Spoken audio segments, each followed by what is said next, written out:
merci d'être avec nous sur bigradio.fr. C'est parti pour le grand show de l'info. Nous sommes le mercredi 20 novembre 2013. Aujourd'hui, nous parlons des fêtes de Noël et de l'e-commerce qui espère 10 milliards d'euros de ventes pour ces fêtes. La fédération e-commerce et vente à distance, la FEVAD, estime donc que les ventes sur internet vont dépasser les 50 milliards d'euros en 2013 selon les prévisions publiées ce jour. Si la croissance du secteur se tasse, comme le révélait une étude, les ventes ont toutes de même augmenté de 14% au troisième trimestre. De nouveaux internautes arrivent encore sur le marché. En 2013, ils étaient 2 millions, soit 2 millions de plus, soit au total 42 millions d'internautes. 32,7 millions d'entre eux ont acheté un bien en ligne au troisième trimestre.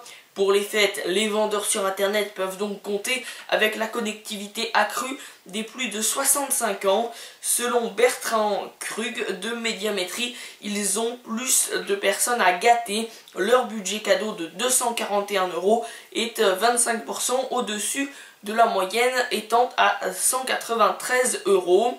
La FEVAD compte aussi sur les sites de marques possédant des magasins qui pourront enregistrer des commandes jusqu'au dernier moment. En France, le plus fort des commandes s'effectue entre le 15 novembre et la fin décembre. Les magasins proposant aux clients de venir chercher leurs achats jusqu'à la dernière heure en profitent. Selon Katia Aziar, directrice marketing de la Fnac, des achats sont effectués sur le site jusqu'au 24 décembre. Cette alliance entre enseignes ayant pignon sur rue et site internet intéresse de plus en plus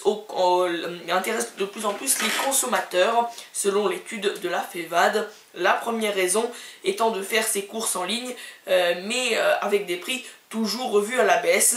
En Angleterre, les prix sont maintenant plus bas en magasin que sur internet, une tendance qui n'a pas découragé les internautes. De même, selon la FEVAD, le prix des magasins Darty sont maintenant tenus de rester au même niveau ou en dessous des prix du site internet. Voilà donc ce que nous pouvions dire ce soir pour cet e-commerce qui cherche 10 milliards d'euros de ventes pour les fêtes.